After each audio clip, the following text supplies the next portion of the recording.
Dobrý den a ahoj. Čekají nás v červnu hned 3 volby. 9.6. budou volby do komunálního parlamentu, do krajského parlamentu i do Evropského parlamentu. A kvůli tomu chci vás informovat, jak běží vůbec jako volby pro Čechy a pro Poláci tady v Německu v Žitavě. Tak kvůli tomu bych si vzala ráda ten příklad jako komunálních voleb, které podmínky musíme splnit, abychom mohli chodit k volbám, tak to znamená, že musíte bydlet a být registrovaní jako občanem města Žitavy už 3 měsíce, musíte být starší než 18 let a musíte být občanem Evropské unie. V nejlepším případě jste už obdržel Wahlbenachrichtigung, co je víceméně dopis pro volby, jako volební list před týdnem, a ten volební list používáte buď hned přímo 9.6., že chodíte do radnice a budete tam volit jako svoje kandidáty, nebo můžete používat jako i žádost o hlasování poštou, kterou musíte odevzdávat minimálně týden před volbou. Takhle můžete volit. Jak se informovat o kandidátech? Je to úplně jednoduché, protože když se rozlížíte v ulicích jako doleva a doprava, tak vidíte, že už všude visí plakáty všech kandidátů, všech politických stran a iniciativ.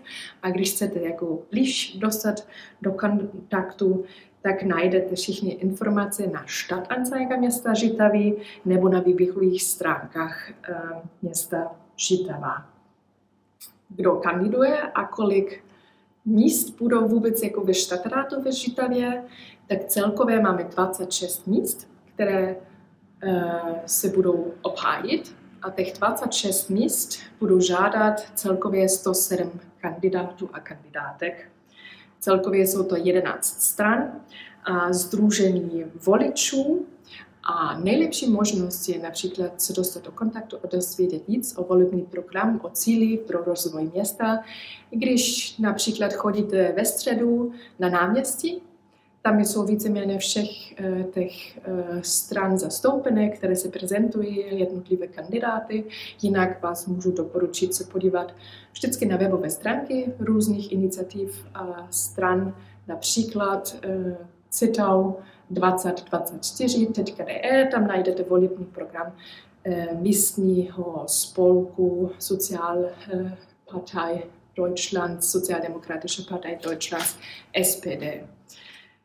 Moje jméno je Leonie Limich, jsem předsedkyně místní spolky SPD Sociální demokracie tady v Žitavě. Kandiduju pro Stadtrat v Žitavě i pro krajské volby, pro Landkreis Görlitz.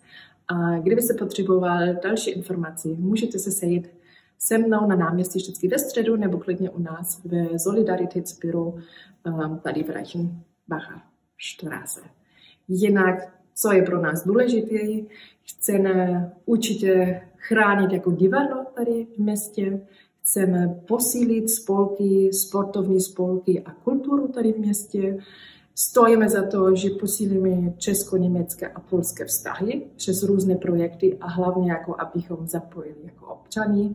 A kromě toho určitě stojíme i pro silnou místní ekonomiku, tady pro místní firmy i pro spolupráci mezi výzkumnými a komunálními firmy.